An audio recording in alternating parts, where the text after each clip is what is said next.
Hello,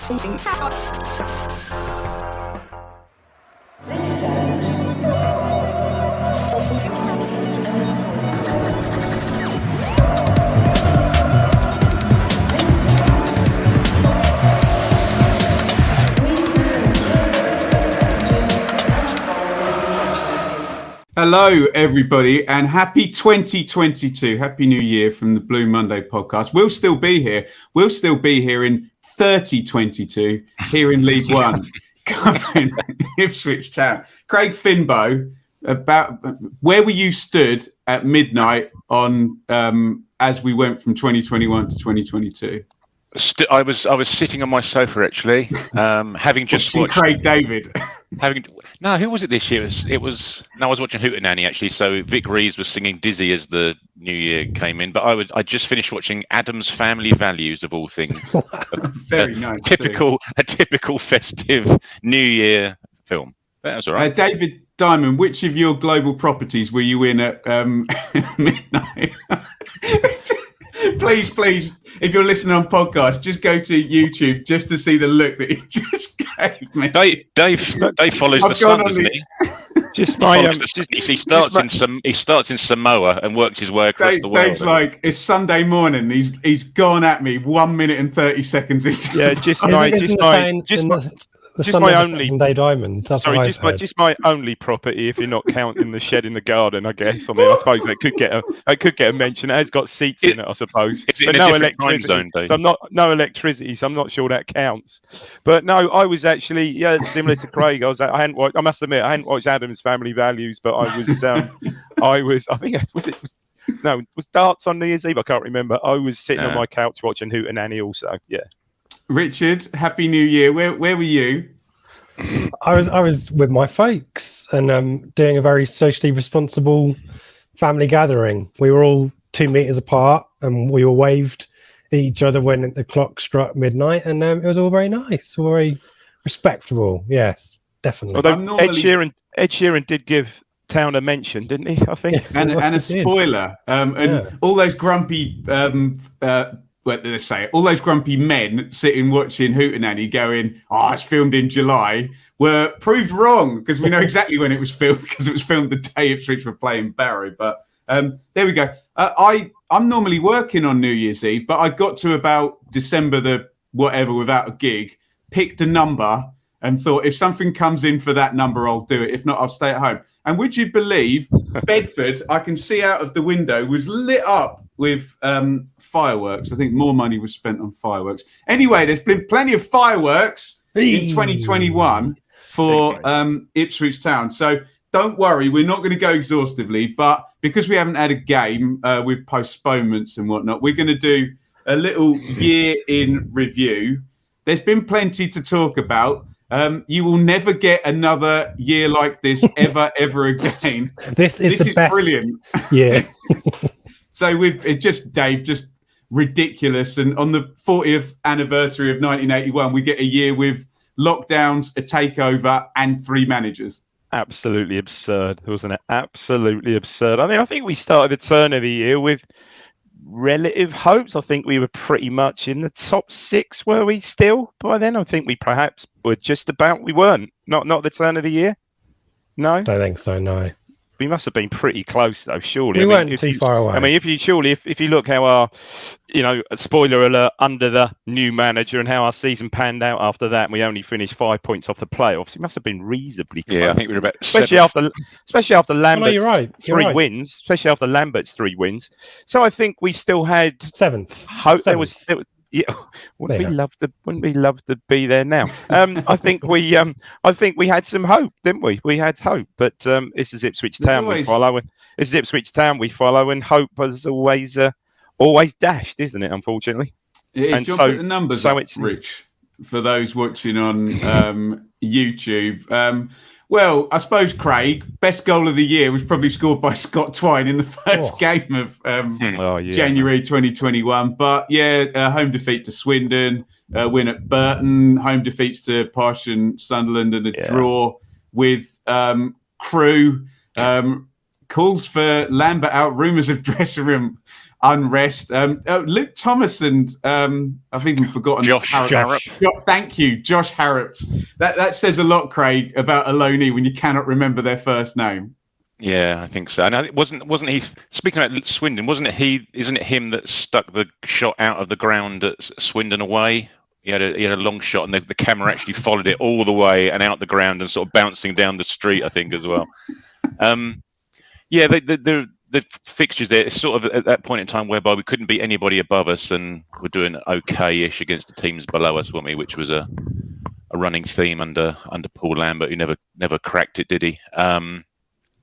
But no, that Swindon game was a sort of a prophecy of things to come in terms of conceding goals to teams below us, wasn't it? You know, we ended up not being able to beat the teams below us towards the end. Did Alan Judge score in that game? Yes, I think he did. I'm trying to remember. All I remember is the Blue Monday WhatsApp group that talked about Alan Judge a hell of a lot. He scored, and it just went completely silent. No one said anything whatsoever. Was it that game? Norwood, it was Norwood 87th minute. Yeah, it was Norwood and Judge. Yeah, you're right. Well, more from Norwood as we go on through the season, and less from Judge. Do you want to flash up February, Richard? Yeah, worth, I guess, mentioning at this point, the Lambert stuff. There's a lot of press chat of we could still make it. The automatics are still on, and then the transfer window shuts, doesn't it? And 2 more loans. And we get Lee O'Neill saying, "Oh, the loans were the only route that we could go down," after supposedly saying that we wanted to build and we're only going to do permanent transfers. And then suddenly everything is all a little bit change, isn't it? You can always sort of read a lot into, can't you, into the business that clubs do in January in terms of how much they're backing their current incumbent manager, can't you? Yeah. 100%. So into February. This is strange that we're going to beat Blackpool and we're going to beat Hull, 2 teams that ultimately are going to get promoted. A defeat to Peterborough, 0-0 at home to Northampton, and was that the infamous Judge v Drysdale game? I can see it on the left. This is the point where we get this very strange, Richard, this Paul Lambert managing the team but not managing the team, and Matt Gill noticeably standing a metre further forward than him in the very strange time that, wasn't it, Rick? Yeah, and I think Lambert was still obviously doing press conferences even after the Doncaster game, and he's going to get sacked 24 hours later. He's still speaking as if he's making all the decisions. But I think most of us were pretty clear that it was Gill that was leading the way, and it was working for us. I mean, that win at Hull, massive outlier in our time in League One, where we actually beat a team in the top 6, and it was a great performance as well. Perfect away performance, clean sheet as well. But we've got the Blue Action demonstration, and that was all blown out of proportion. Lambert, then we talk about Mick going on the charm offensive in the media when he's after a job, but Paul Lambert was everywhere.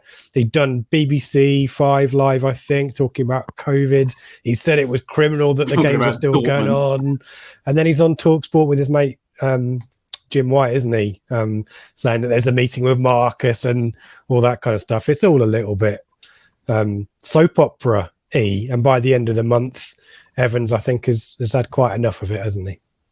So, Dave, and you know me, I hate speculation, but we think probably now, apparently, there's lots and lots of talks with prospective new owners, which we'll get on into the next month. And this idea that perhaps there may have been some pressure on the previous owner to swap the manager before the new owners came in. Just an odd time. Just reflect on that last month for Paul Lambert, Dave.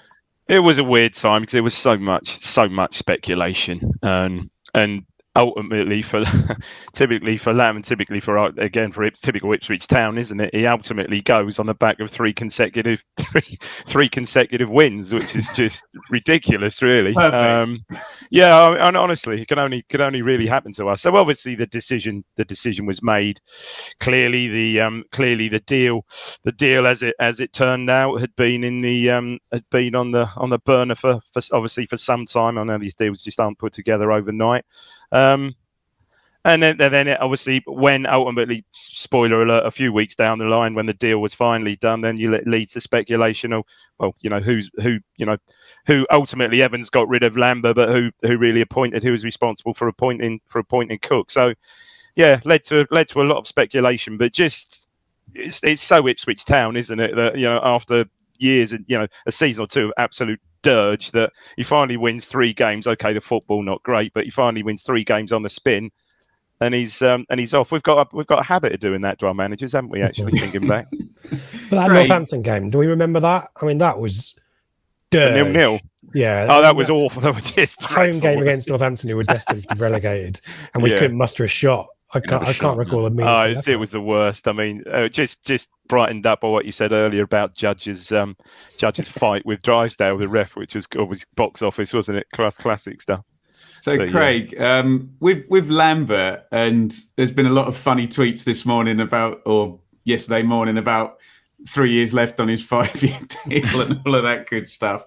Do you think, had the takeover kind of topics not got as far as they had, that there's any possible way he would have been sacked at that point? Well, we don't know. There's still a bit of a grey area, isn't it, in terms of Cook and how much he was aware of the takeover and how much the takeover guys were involved in his appointment. I don't suppose we'll ever know, but I think Lambert himself said towards the end, when there were rumours coming around about the takeover, he said himself, it's 99.9% certain that I won't be here after a takeover has happened, which we all know is often the case, is that the incumbent isn't really required by the new guys. They want something a bit more sparkly, but just the timing of it didn't quite work out, did it, in terms of Cook coming in a couple of weeks, 2 or 3 weeks before the takeover was rubber stamped. But no, I don't think it. I think it got to a point whereby, for whatever reason, we know we've been here before with Evans, that he hands out these contracts and then realizes the error of his ways relatively soon afterwards, and ends up costing him a packet of money. He's not the most, for a relatively successful businessman, he makes some strange old financial decisions when it's hitting him in the back pocket, doesn't he? Let's go into that. Sorry, that tweet that you mentioned. If you check the replies back, even people at the time were going, "What are you doing? What has he done to deserve this?" Like, this is like, of all of his decisions, guys, I'm struggling to think of a worse one. I mean, some of the managerial recruitment, not great. But that 5-year contract for Lambert was just mental. When did he sign? What was the timeline? When did he sign that? January the 1st, the year before having just lost 5-3 to Lincoln City. That's right? Yeah, of course. Yeah, the 5-3 game. Yeah. And I went to Wickham. I'm going to sound like a dick now. And I was in the press box, and all the talk in the press box was, last time we were here, Paul, and I was talking to Craig about it before the game, actually. Last time we were here, Paul Lambert had just signed a 5-year contract. I think it was announced before the game, but there we go. So if we move into March, I always use the analogy of maybe a girl or a boy who's got a boyfriend or a girlfriend, and very quickly afterwards has a different boyfriend or girlfriend, and you worry about a certain amount of overlap. But in comes Paul Cook, and I remember having a lovely chat with Joe about this on our WhatsApp group, saying, we will never be able to get Paul Cook. Paul Cook's way above our standard at the moment. He did really well with Wigan, and he exited there. Dave, I was so excited when Paul Cook signed, and this is pre-takeover, so we're still blooming confused. Is he a Marcus Evans Ipswich manager, or is he with the new guys? What we knew is this was I have to say, we just criticised Evans. This was a hell of a hire for a League One club at the time, given what he'd previously done.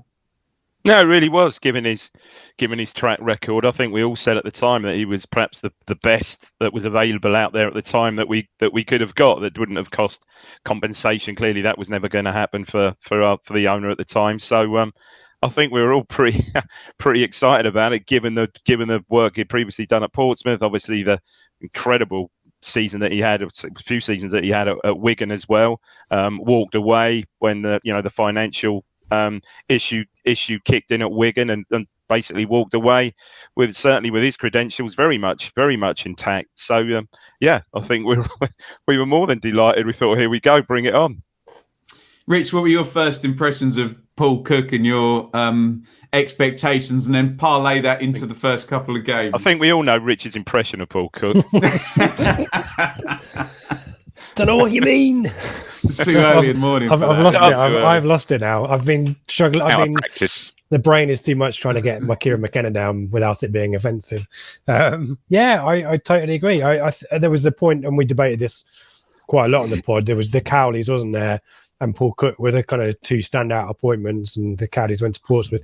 They were probably my preference, if I'm honest and truthful.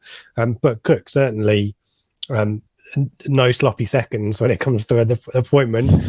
I think the debate that quickly soon happened, because Gary Roberts comes in, doesn't he, pretty quickly, is about the backroom team. Then you start the debate about Liam Richardson, which will continue for the majority of the year as well, and whether he's the same manager without Liam Richardson alongside him. But I quite agree with Dave. Yeah, the caliber was there, and you were hoping that he was going to coach this team. The rumours, the chat was Lambert wasn't too much of the training stuff. He was the kind of motivator on a match day, and Cook, the videos behind the scenes were him telling people where to stand. This is where you need to be. This is my 4-2-3-1 formation. We're not moving from this. So you will do this and you'll be here. And it was good to see that and give players that clear instruction, which obviously Lambert hadn't really done. But the results didn't go well. There's the Gillingham defeat, which was pretty it was a pretty depressing performance given all the people watching on iFollow.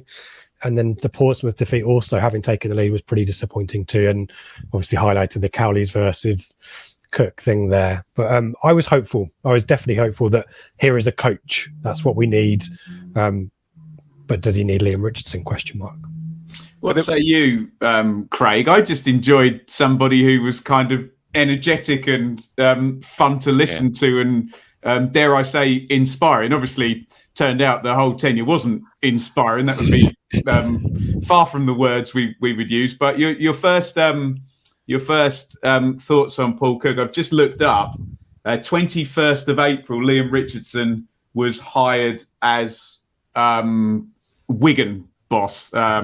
So it was about 7 weeks after Paul Cook was hired. That if you go with the narrative Richard has just set out, that he was pretty much done by the sounds of it. Well, when he first came in, I think everyone was excited. And as you say about his character and things like that, he got everyone on board, didn't he? He said all the right things about the size of the club and getting fans excited by football. That's why they come and watch football at the weekend, blah, blah, blah. You know, they work all week to come and be excited on a weekend.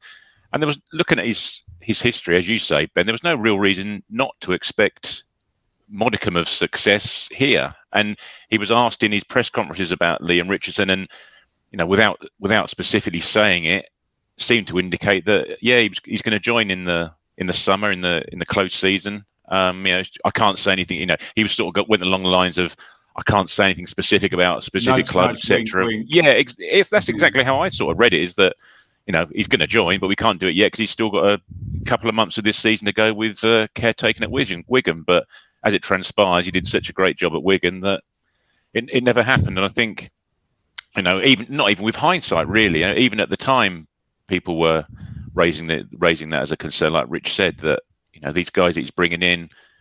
Gary Roberts was due to play against us, wasn't he, for Accrington, 3 or 4 days before he was appointed as our assistant manager to stand in the dugout, you know, in the opposite dugout sort of thing. So I don't know. I think looking back, well, we'll talk about it a bit, but I'd imagine that will be one of Paul Cook's major reluctances, if that's such a word, of his tenure. We never know. Do you think Richardson knew something we didn't? Because look at the timing of it. Just look at the dates there. 21st of April was the very day after we lost 3-0 at Wimbledon.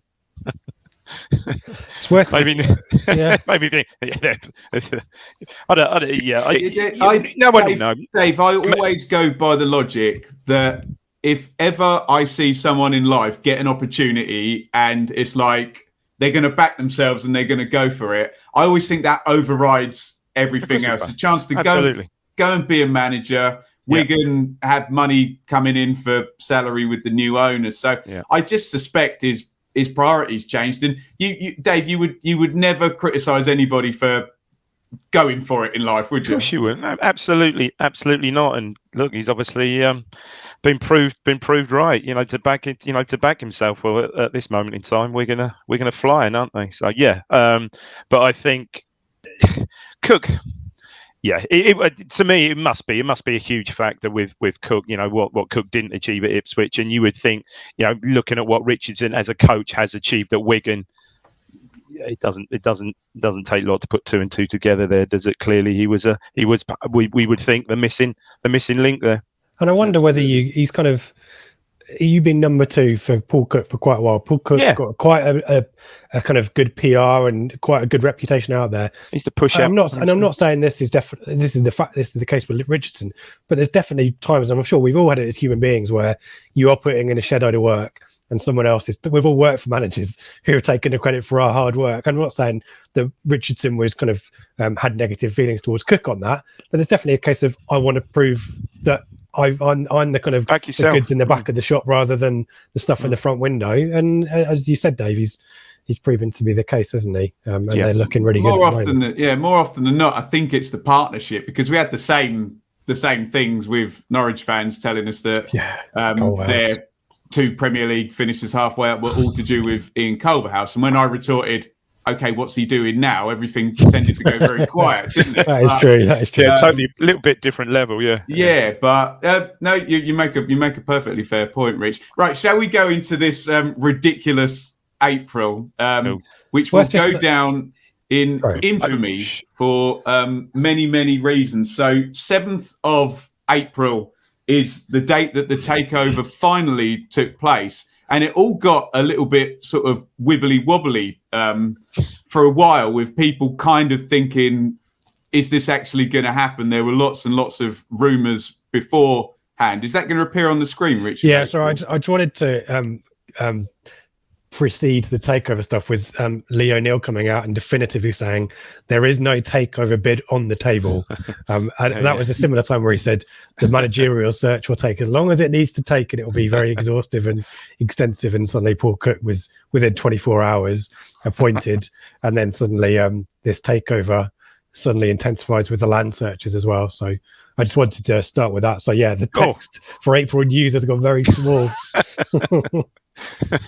Well, Dave, go for it. Go on. Take over of the club, and the Evans era ended, and the general feeling of weight lifted off shoulders there. I'm sorry, my eyes are just drawn to the amount of goals we didn't score in. Christ, is that right? We'll get to on the pitch. Talk about off the pitch first. Yeah, no, I mean, it's something that speculation, right, about Evans selling. Evans will never sell and things like that. And then obviously, as Rich said, Lee O'Neill coming out and, well, it's not flatly denying it, but flatly denying that there was any. Yes, I think it was fairly common knowledge that he was looking for a buy, but there was no offer on the table. So, I mean, good grief, when it actually happened and you realise what the depth of the investment was, it's why here we go. I mean, I remember you guys, I don't think I did it, but I remember you guys and Joe setting himself up on Twitter as Joe Fairs the Third, wasn't it? I believe, and it was brilliant. That's how everybody,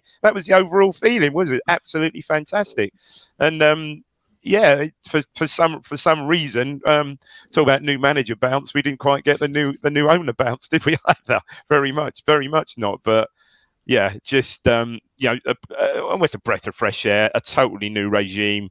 We all heard stories about the investment, or rather the lack of investment in the you could see it for yourself just by we all used to say just by the ground, the state of the ground under Evans, and just the rundown ground and the general lack of investment. So it was like a breath of fresh air. New era starts.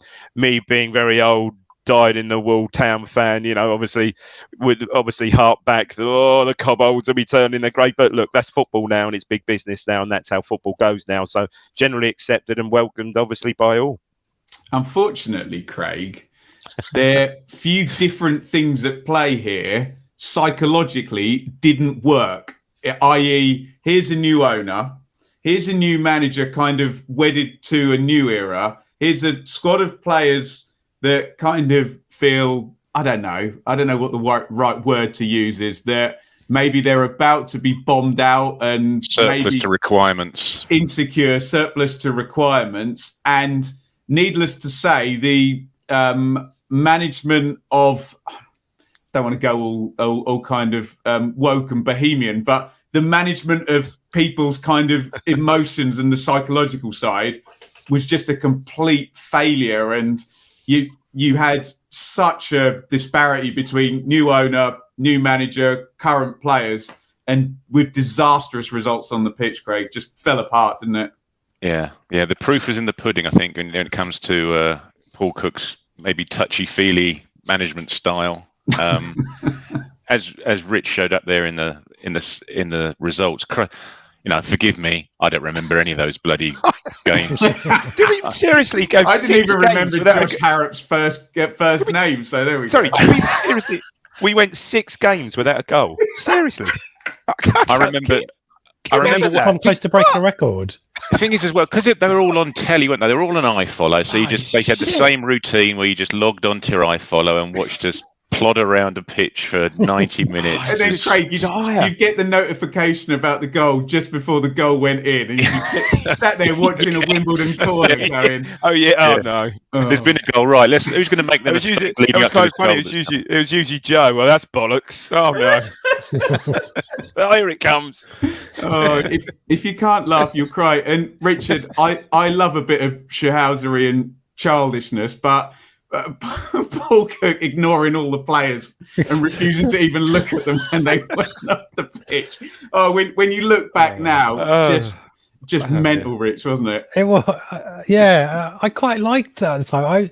I'll admit I drank some of the Kool-Aid around this time because the Demolition Man chat starts, doesn't it? I put it in that April news thing. Paul Cook said AFC Wimbledon will define our season just before we got dumped 3-0 by them. So they were in the bottom 4 at that point, right?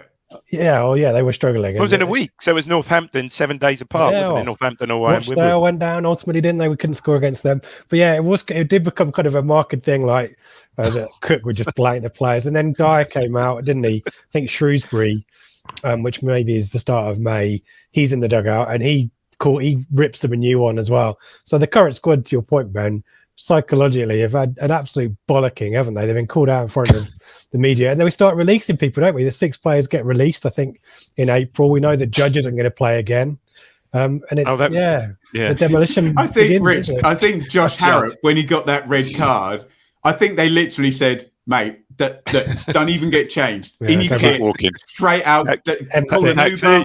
You're wealthy, you're a footballer, you can get an Uber back to Preston right now. I never want to see you ever again. Poor old Josh Harrop doing it. He was coming out after matches, wasn't he? And he was, there wasn't much disguise and nuance in Paul Cook's post-match press conference, were there, at the time? He was basically calling them all out after every single match. He was lumping the blame entirely on this group of players. There wasn't too much acceptance that he might be a part of the problem. It was things along the lines of, you don't care as much about these results. You're losing as much. When you win, when you lose, it's the same response, etc., etc.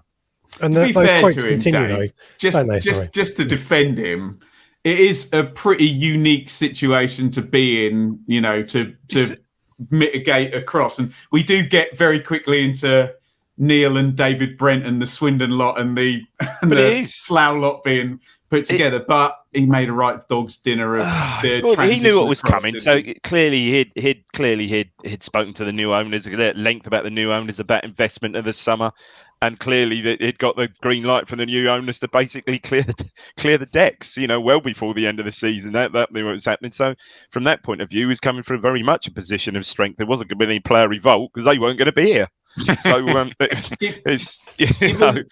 given how emotional and honest he is, I don't think it will be long before Paul Cook will do an interview and he'll reflect and he'll say, "Oh, I probably, if I went back in time, I would do that very differently and maybe not be quite so aggressive." because maybe he didn't know quite how aggressive the new board and whatnot were going to be when we do get down to December. Rich, can we go into May, because the season actually in quite sort of Mick McCarthy those results. But actually finishes quite strongly with, God, how many? 1, 2, 3, 4, 5. 4. Okay, 8 points in the last 4 games. But, 11th place again, Craig. Go on, May. Yeah, well, as you say, it sort of petered. Well, we were done and dusted by this point in time, weren't we, anyway? And we were sort of just picking, knowing that very few of the players were going to be remaining. We couldn't really take much solace from the results that we were gaining in any case, because the guys that were scoring, against Fleetwood and against Swindon potentially weren't going to be around anyway. The following season, it was just literally everyone just. Sorry. Oh, well, yes, exactly. Yeah, that's the one thing I do remember on those. It's who the hell was this guy running down our left hand side? Burning us for pace, as it were. We'll never sign him. We never bring in viable players at our level. Well, we were getting linked with everyone, weren't we? At this point in time, the world and his wife were being linked with us. Jordan Rhodes and everyone else in between, weren't they? It was an agent's dream time, wasn't it? I'm sure they could be chucking out any sort of names, knowing that Ipswich got a bit of cash behind them, but. It was about this time when, as soon as the season finished, then you sort of got the rumours about the guys that are leaving and the clubs that they were being linked with, and a team in CO4 postcode, I think it is, started being linked with pretty much every bit of detritus over the age of 30 in our squad, weren't they?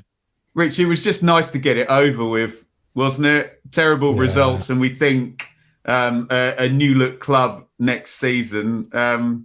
Just get it done, right? Yeah, and if you're bought into it like I was, like the players are the problem, there's a deep-seated, problem, and shedding the players is going to fix it, then you're on board with it. And plus, we all like transfer speculation, at least when it's concrete transfer speculation. I don't know, silly season usually, but under new owners, not Marcus Evans, you were thinking that we were actually going to get deals done as well, which it so proved to be. I've got the list of the summer acquisitions and the ins and outs in a second. But it was exciting, wasn't it? New owners, kind of no excuses anymore. I still think the biggest frustration of it, really, though, I mean, there's, as you said, detritus, the rubbish of the Cook end of season. We only finished 5 points short of the playoffs. Yeah. 5 points. Crikey, what would we give to be 5 points short at this moment in time, for goodness sake? So that was the very frustrating thing. And you look at those run of games, put the 3-0s to one side, perhaps, they're absolutely awful, but failing to score against Rochdale. There's not much more there. Do a little bit more and games go your way. You're in the playoffs, for Christ's sake. Yeah. And I just think the general kind of, if you remember the state of the country then, this is pre-Delta and certainly way pre-Omicron, and we're now just about to come out of lockdown. Yeah. The sun is shining. Yeah, people are, thinking that the outer football things are all improving as well. Let's go to this ridiculous, we will never see the like of this summer of transfers, Craig. And just again, if Paul Cook was beyond my wildest expectations as a manager incoming, bearing in mind that an exciting transfer window had been James Norwood on a free or Alan Judge on a free, and that was that. This was insane. You will never see anything like this again. There's some staff in here, by the way. There are some coaching staff in here too, sorry. Yeah, let's hope we don't see anything like this again. Well, yeah, as you say, they're Rich. The first 3 names on that list, could have turned out to be the most important in Paul Cook's, in terms of Paul Cook's reign, aren't they? But yeah, I think obviously we can go through the transfers, but also you've got in there is the, as you say, Rich, is the staff, isn't it? Is in terms of the backroom staff and not necessarily Paul Cook's guys. And Andy Costin and the Andy Rolls and the performance and he's going to mention Bristol City in a minute. Please don't, Craig. Hashtag Robin. We've got to get them in somehow in the comments, haven't we? These guys.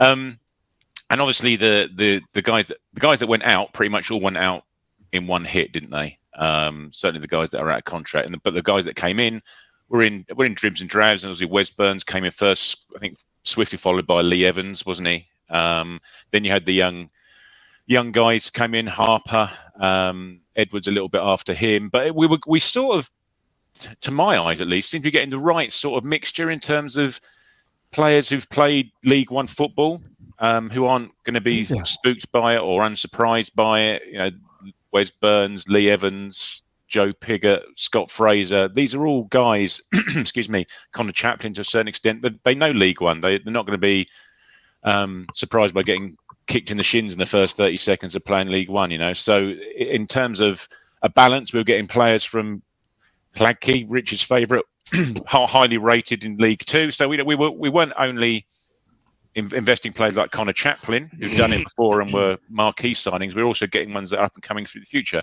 What subsequently transpired is you might, to a lot of them, be able to spot which ones sit on the Paul Cook side of the fence or which ones sit on the Mark Ashton potentially recouping a future transfer fee side of the fence.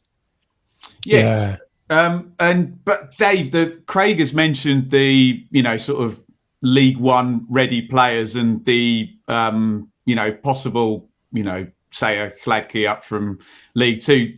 Dave, there are championship viable players in that list. Sammy Morsey, Bersant Salina, Connor Chaplin. Those were the ones that got me of what is going on here? Why are they coming? I'm sure we can think of over 10,000 reasons per month why some of them have come, but per week, why some of them have come. But I was so excited by this, Dave, and especially by those kind of championship ready level players. Yeah, me too. Looking at the level of players that come, the three you mentioned, that who else could we, within reason, who else could we have got better? Chaplin really scored goals quite regularly for Barnsley at championship level. Selina, for goodness sake, what the hell is that? That was the one that got me. You think, what the hell is going on here? Not going to happen. Never going to happen. Don't be ridiculous. He signed. What I did like about the dealings was that one or two of these signings were completely out of the blue, without no press, nothing. Nothing at all, and suddenly they're signed. And what we'd seen with Town, perhaps under Evans, there was heavy speculation. He's nearly, as Magilton would say, he's nearly in the building. He's just about to, and it just wouldn't happen. But within reason, as soon as these players obviously were lined up, they were in, they were done. The deal was done. So that's what I liked about that. But yeah, I mean, geez, you just look at the quality of player there. I mean, I remember I didn't know too much about him other than the other than the sort of youth cup against Liverpool, the other scene. But I remember Joe and being really excited about Louis Barry and basically saying, look, this is the, under 18. This is probably one of the cream of the, under 18s playing, England under 18 squad that we're getting in here. Really, really exciting. So yeah, every one of those. I mean, Aluko at the time quite underwhelming, but then, as it pans out now, great signing. Yeah, I mean, just look at it, the quality there, absolute quality there. And I don't know, for one reason or another, under spoiler alert, going ahead forward 2 or 3 months, it didn't quite work out at first. So, Richard, far be it for football fans to try and sum everything up in one bit of analysis, but then with hindsight, it was either, too many were signed at once, and then it became, they're not actually as good as you. I'm a football fan, and we try and simplify it into one bit of, kind of analysis when there's normally about 15 that sort of need to go into it. But surely, Rich, if they're well managed, it doesn't matter how many players you sign, does it? No, I think it is going to take that we heard about the time to gel. That became the phrase, didn't it?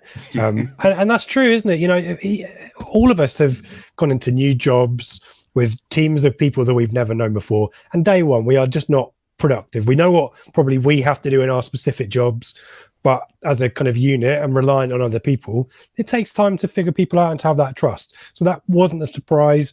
New players to cook, some of them as well. So that wasn't going to be a surprise. That none of us probably were. We were all hoping that we'd storm the season, but a lot of us expected it to be maybe a slow burn, and kind of towards Christmas time we'd be peaking up, and it would be a kind of a Burley-esque second half of the season run to the finish line.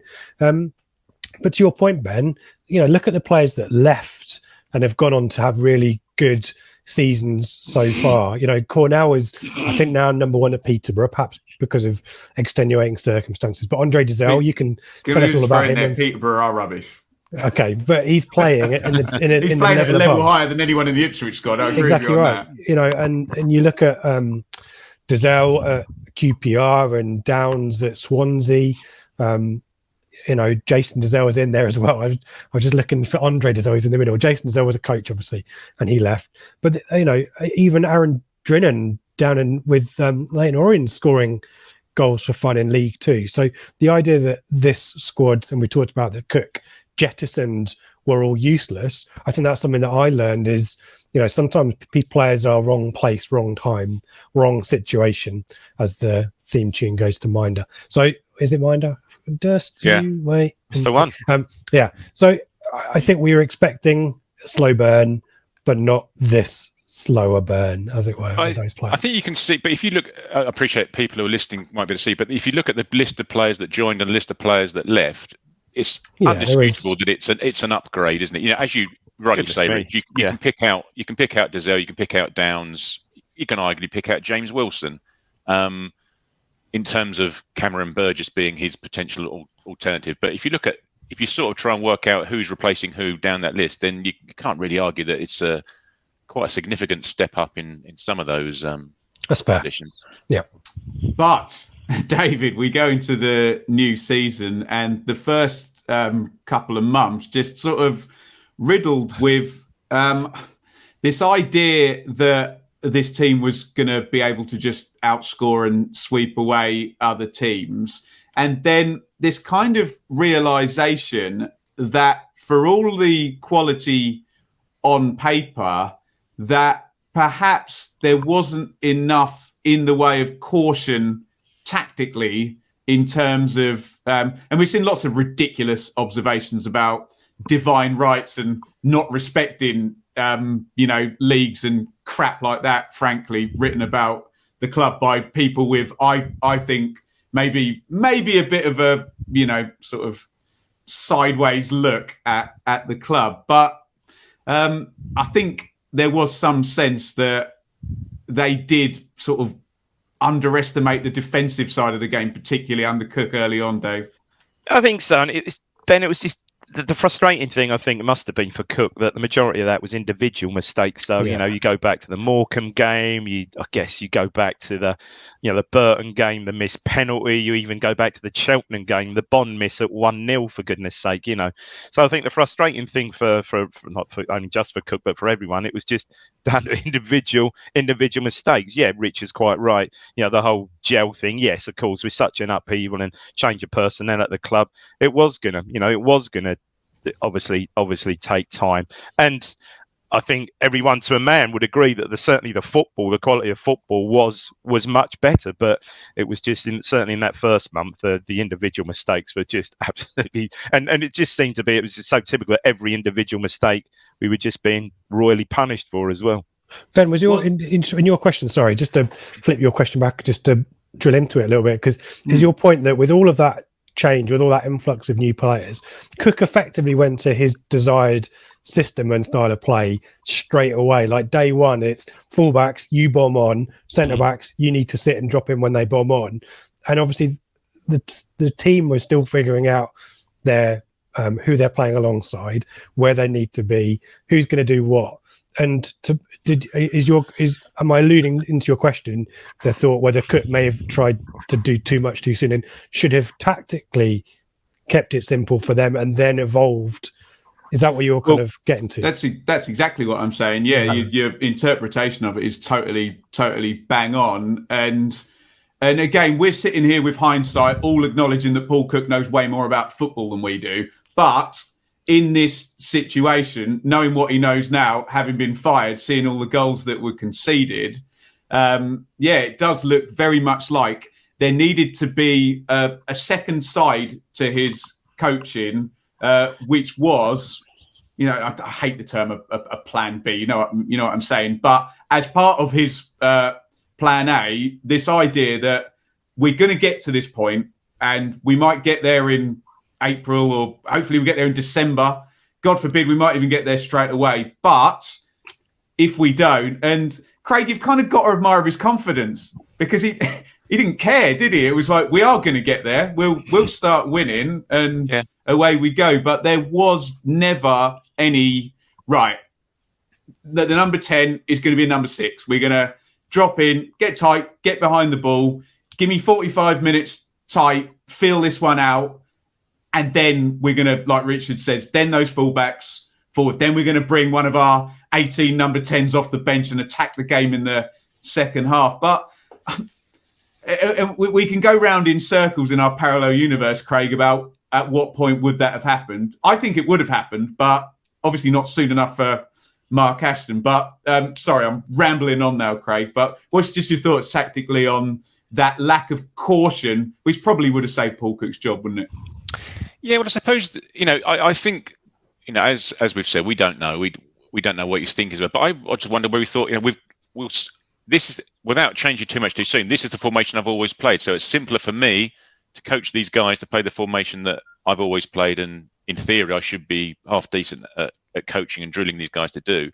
The concern was that they didn't seem to be coached particularly well in playing this formation. I remember standing next to Dave at Burton, and poor old Vincent Young was ploughing up the right-hand side. And it was when we had Evans and Harper, wasn't it, for those first handful of games of the season, and that just didn't work, did it? Evans wasn't playing particularly well. I think he had one decent game, maybe the Milton Keynes game at home, or the Morecambe game at home, maybe.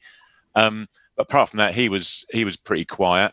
Poor old Raheem Harper didn't seem to know whether to stick or twist in terms of his position. Now, he wasn't ever coming across to cover that gap that Rich said should be covered when the fullbacks disappeared up near the opposition corner flag. So, yeah, it's all very well wanting to play this formation, but to my eyes and to many other people's eyes, they just didn't seem like they were being coached particularly well to play it.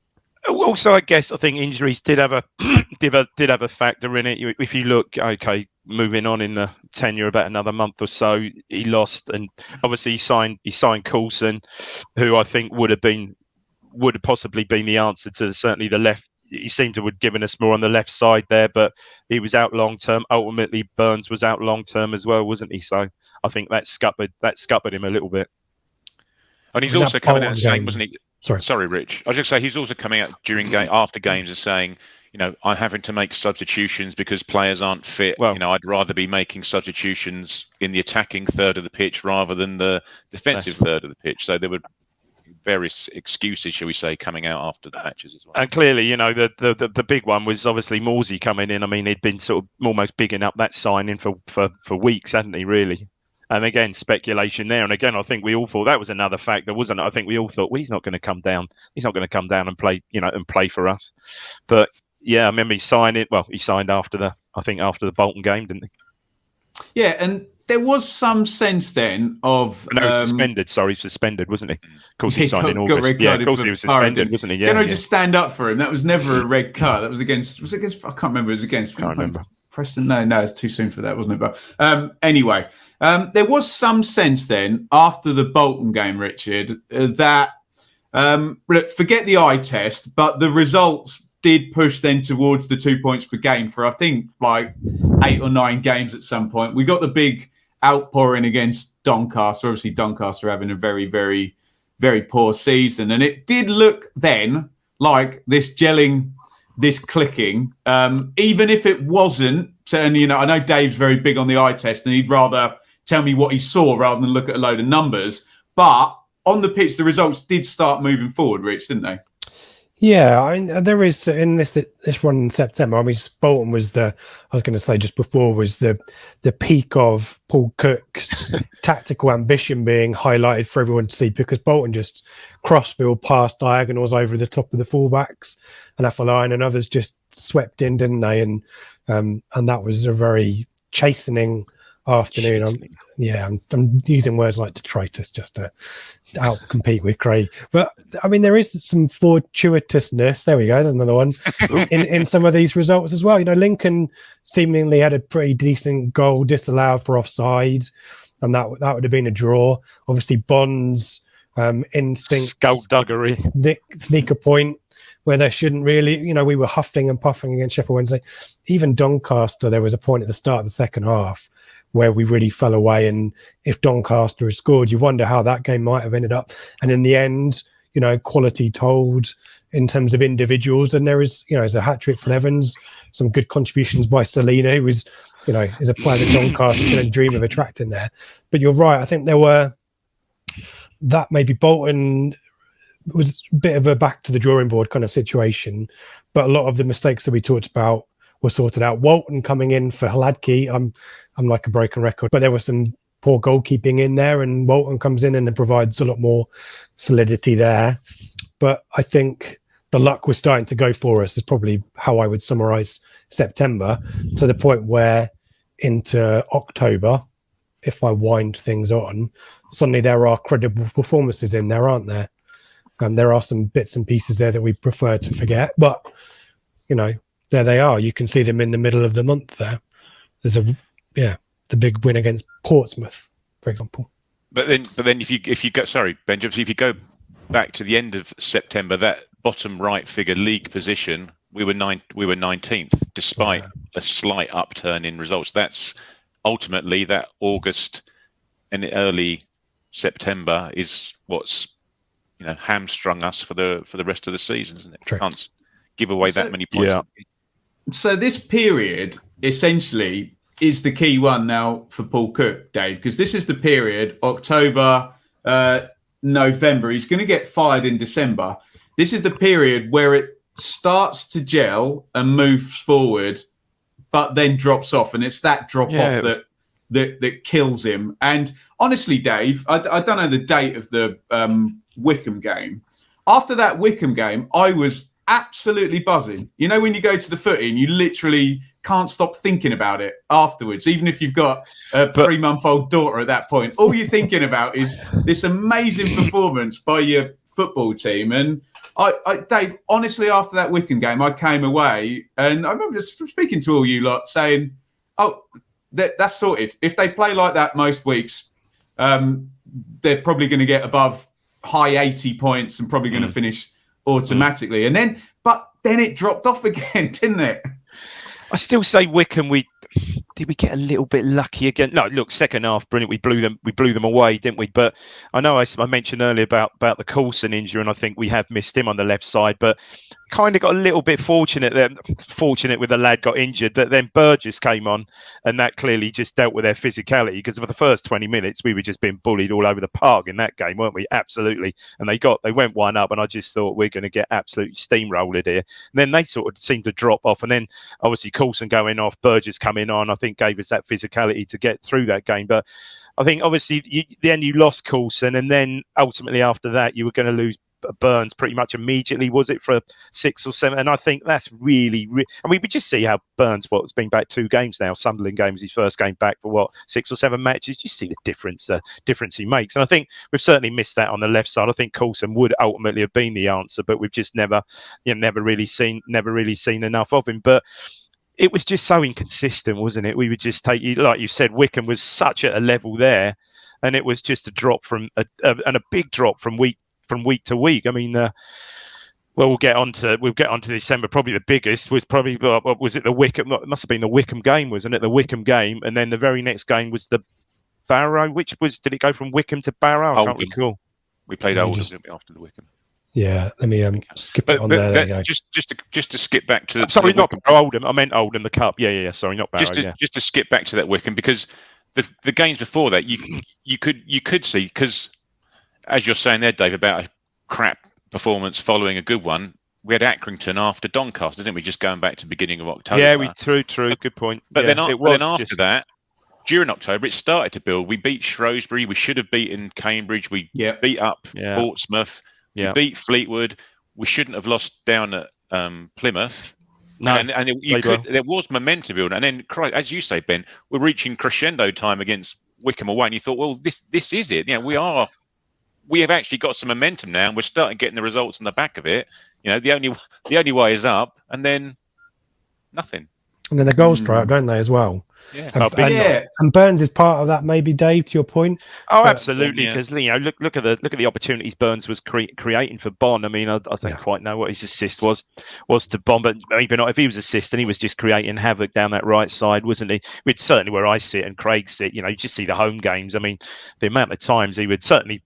First, I think we made a point of that before. Certainly, first half in games, he was just him and Donasty on that right side were destroying teams. So you just lost that whole impetus, and we never really in that period we just never really got that back. I mean, just looking at those games, I mean, Sunderland away played really, really well and certainly didn't deserve to lose, let alone 2-0. Obviously, they were 2 late goals again. For one game, we did actually create and miss chances in that game, to be fair. But I think the most sobering one there was the Rotherham just came and done a complete job on us. And you just realise at that point, oh, actually, we're quite a bit behind here. Even Crew, Dave. Even Crew. We beat Crew. Yeah, no, and it felt like a draw, didn't it, at full time? No, it did actually, because obviously Selena scores that ridiculous goal just on half time. And you think, okay, let's take it forward. And again, we just came out second half and just flat, weren't we? And they got one back, and it was a nervy in the end. It was a nervy ending to a game that. I was expecting when the second one went in. You're almost expecting another Doncaster, and it just never quite transpired. So the end of the year is going to be defined by Paul Cook being fired and Kieran McKenna obviously coming in. I don't want to go too much more on Paul Cook because we've obviously discussed it massively at length. I just feel the bit when I'm listening to you guys talking and I'm agreeing with what you're saying, and then in the back of my brain I'm going, good clubs, winning clubs mitigate what you're talking about. They get through injuries. They get through bad luck. They have good luck. Everyone has the same thing. I watched Manchester City yesterday, winning the last minute. Should have a penalty given against them, and no one will remember that because winning, they just get through it, don't they? And they still blooming win, and that's where we never got to. But ultimately, I suppose you guys will agree. I won't assume you will, but I think. At a club that didn't have the takeover, with all of that money, that didn't have the expectations and maybe size relative to the division, Paul Cook wouldn't have been fired. He wasn't fired purely because of the job he did. He was fired because of the job he did in relation to the expectations of the job he was expected to do. Is that a fair assessment? I think when you said there that we never got to that. We never got a chance to get to that point. We're talking about Man City, but you can also relate that to teams like Rotherham who just win. They just grind out the results in this division. It would have been, and as you said a couple of months back in terms of this pod, Ben, it's time, isn't it? If Paul Cook had been given time, we would never know if he had have broken the back of it and got things sorted. But as you say, expectations had changed. Arguably, he'll arguably say that. Expectations changed from the deal and the agreement he signed with Marcus Evans to the deal and agreement that happened a month later, all of a sudden. Absolutely. I think that is a little bit, I think perhaps that is a factor. So I understand that perhaps was a factor that when he took the job, it wasn't my understanding perhaps that it wasn't going to be a full-blown takeover, but it was going to be we're going to have all this investment coming in, but perhaps Evans would still be potentially in charge still, and it'll be a build. It'll be a build, and you'll have more, and you'll have more say in things. Yeah, and all of a sudden he's got that kind of makes sense, doesn't it? That COO, kind of makes sense. A head of performance, a head of analysis, a head of sports science, etc., etc. Richard, we're not gonna be sat here, are we? In 2 years' time, like we've had conversations before of. Would we have been any worse off if Paul Hurst had left? And we've genuinely had that conversation. Oh, wow. No, do you know what I mean? We genuinely have had that when you're languishing in League One with Paul Lambert and you think, would it be that much worse? Rich, we're not going to be sat here in 2 years going, if we'd have just kept Paul Cook now, we just fired Kieran McKenna and hired Simon Grayson or whatever. Should we have just kept? I know we're in parallel universe here, but it's it's a really big call, isn't it, that the board has made, unless you listen to Bristol City fans, in which case, carry on, sorry. Stop it. Yeah, Sorry, Bristol City fans, you know I love you. It's weird because at the time, I mean, as with all things in 2022, we're split, aren't we? Even at the time, this is the most split I think the fan base has been on a managerial sacking. You know, there's always been we talked about this at the time, obviously, and don't want to go over all ground. You can see our Lambert out and our McKenna in pods about our thoughts at the time, but the fan base was split, and I personally was putting a lot of stock in the thoughts from Wigan and Portsmouth fans that we spoke to. Mikey did a great pod. We knew the deficiencies, but they were totally offset with slow burn, and then boom, off you go, and you don't look back. And with the squad, the caliber that Cook had, I kind of felt that he would have figured out a recipe to sort it out. And, you know, we might have probably fallen short of playoffs, which is still going to be the same outcome this season unless McKenna goes on, you know, and there's, you know, it's a great start. You know, we need to talk about the end of the year being a victory and a doubling over Wycombe, which not a lot of teams will do in this division this year. But you do think whether Cook would have found it, and I think probably that kind of trepidation I've got of Cook departing is now been replaced with McKenna is really impressing me. I'm really excited about Kieran McKenna. I know it's the H in Ipswich stands for hope, doesn't it? And you hope that this is well placed hope, because in terms of his credentials as a coach, the statures of the club he's been at as a coach learning his trade, we should be really excited, shouldn't we? I mean, we're not going to. Are you telling me? Dave, just quickly, if Reading lose to Derby tomorrow and Veljko Paunovic is all of a sudden in trouble and gets fired, are you telling me Paul Cook's not going to be really short odds to go manage someone in the Championship? But his stock isn't as high as it was before he joined us. But it's not. And I do think a lot of people look into the Richardson thing. You know, Richardson's possibly a viable candidate for a Championship club now, isn't he? Right. Yeah. But yeah, I do think McKenna's start gives me hope for more optimism than obviously what we might have been with Cook. But I think all of us, this time to gel thing also needs to include Paul Cook. Poor guy, you know, moving to a different part of the country, really difficult off-field stuff with his family. It's not during lockdown. During a lockdown's exactly right. With a new staff that he's trying to, you know, there's not, you know, what might have been, but at least, unlike under Evans, we would have got someone in who's a journeyman, who's got promotions on their CV, who's probably a little bit, you know, down the pecking order of Championship clubs. We've now got a coach who's joined us from Man United, for goodness sake. So, to borrow a Dave Diamondism, for goodness sake. So, yeah. For Christ's sakes. It's trouble is, Rich, with that H for hope, it's always preceded by C, isn't it? How long's he been sat on that one? A minute after he said it, I thought I never thought of that before. I'll just tee you up, Dave. There you go. Look, we've talked about Kieran McKenna lots and lots recently. We don't have a big sample size. We don't know. We're all guessing. We all know what we all that it's H for hope and not C for crap. But let's just do our 2021 reflection then. Just in short, mine would be a strange year, a crazy year, where I went from probably being as not bothered as I've ever been to, after that Wycombe game and that particular day where we announced 3 players and then 2 of them are walking on the pitch before a friendly, to being as excited as I've been. And because I've done this now for 7 years, not having a clue what the hell's gonna happen next. Craig, what's your reflections on 2021? Yeah, well, exactly. It has been I know it's a funny horrible phrase, just a roller coaster, isn't it? It has been from lows and highs and expectation to having, you know, you think come the summer when we're all wearing bloody stars and stripes and Uncle Sam hats and God, that's waving flags and Christ what else, thinking this is it. For once, things are falling into place for us. You know, we've got money to burn. We've got an experienced manager who's got umpteen promotions under his belt. Nothing can go wrong here. Gone by December. 6 months later, we've got a 35-year-old coaching who's never managed a professional game in his life. So, yeah, we'll see where we are. Rich? I was going to, yeah, I mean, echo both your thoughts.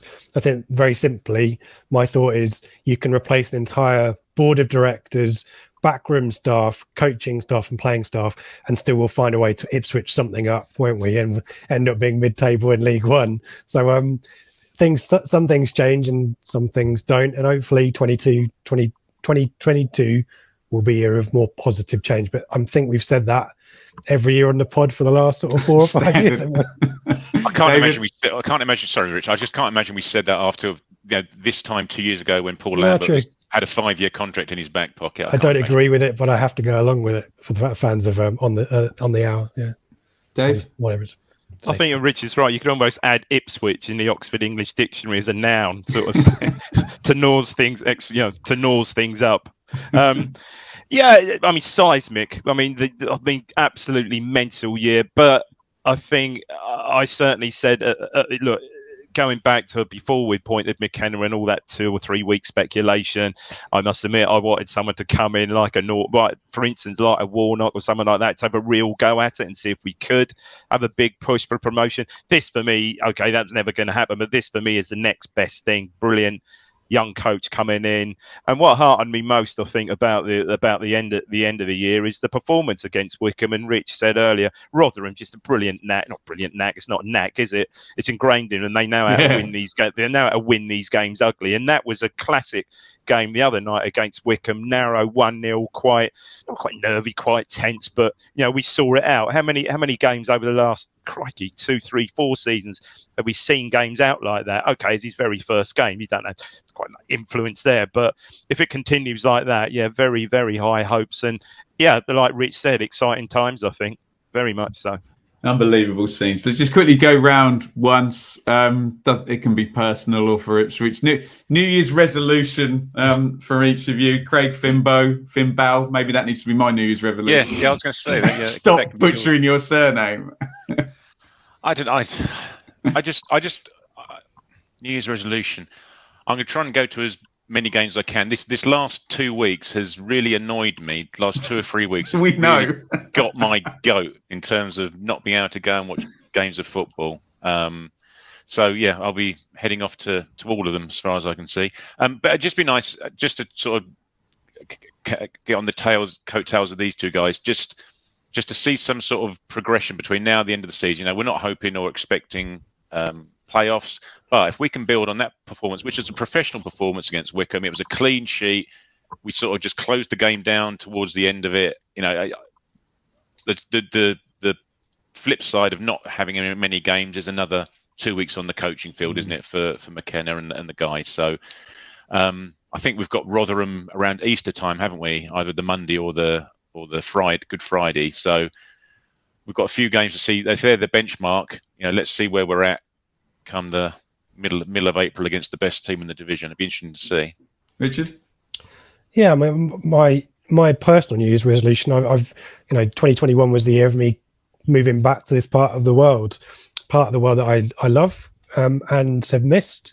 And so my 2022 resolution, notwithstanding a global pandemic, which hopefully pisses off as soon as it can, or it's manageable as soon as it can, is just to embrace more of the things that are on my doorstep and, play more golf with David Diamond and go and hang out by the seaside a lot more. So that's my personal resolution for 2022.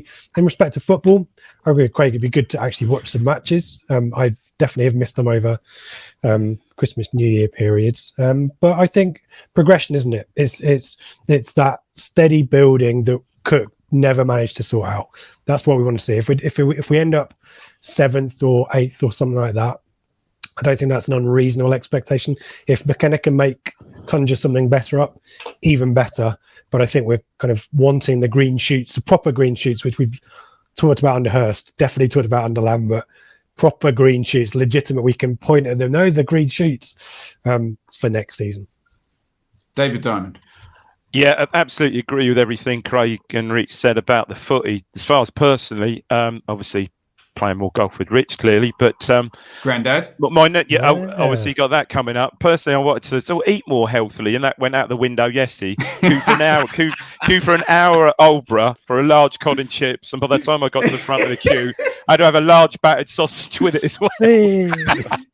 So, honestly, it was, 3 to 5 a day. and then ventured over, sat at a table at the pub next door with a pint. So that went out the window straight. Do you know what Shaylee said to me yesterday? I had this as a third of a bottle of wine, and she catches me tipping it down the sink, going, and they're not going to do it. She said, Ben, your problem is you go too early with New Year. You realise that cupboard there is completely full of crisps and chocolate. You're going to eat them all. You need to start in. I sound like Leon Craig of. No, you need to start. You need to start in. I sound like Leon of Curb, but Curb moderation. Everyone knows. Everyone knows that New Year's resolutions don't start until the day after bank holiday anyway. Yeah, so it's not first working day of the year. Fourth or the fifth in any case, is it? I feel all right then. Well, I haven't done anything terrible, and I think my New Year's resolution, and I think it's been a good one for everyone, is to not utilise the reply button on Twitter quite as much as I do, especially as it pertains to the subject of Mark Ashton and our friends down in the West Country. Down in the West Country. Do you know the funny thing is, I'm doing this stuff for Football 365. I have to go on their message boards now to do research, which I don't know how the great Harry from Bath used to cope. What you do realise is that every fan base is just as mental as the other, to be honest, just as mental as ours, and it's the football fans that actually, Ben, I think we should mention that. I think we all heard from Harry in Bath over Christmas. He is okay and well, isn't he? Lovely to hear from Harry. Yeah. Absolutely lovely, and happy New Year, Harry. If you're even good luck with your new career and everything that goes with that. Teased a possible return in the future. Maybe. Oh, he did. Get it in there. Getting us all excited. Get it in there. So what do we title the YouTube video now? Harry from Bath to return. Yeah? That's the YouTube title of the show. Hashtag Mark Ashton. Yeah. Probably get the most hits we've ever had. Deary me. Right, thank you everybody for watching. Apologies there's been no games. It's not my fault. I don't know why I'm apologising, but bloody hell, I knew it was somebody. Come on, Ben. Christ's sake. I've been blamed for more scurrilous things by football fans than that. So surely you've got influence with the EFL. I was entirely responsible for Leeds not getting promoted in 2019. I'll have you know, Craig. So stay away. There you go. So we will be back, Richard. The Gillingham game with Mikey and Craig, is it? I think they're both going, aren't they? At the very least, yeah. Seb and I might do a pre-match. I'll have a chat with Seb, and we'll Blue Monday ITFC.co.uk. We'll put the running order for the shows back on, and all the details for everything else is on there too. But at the very least, there'll be a flagship after Gillingham. There may be a pre-match show beforehand. We might do it live, isn't it, as well? But a New Year pre-match show, we might do that if Seb and I can be bothered to do the research. So keep an eyes peeled on our socials for that. Beautiful.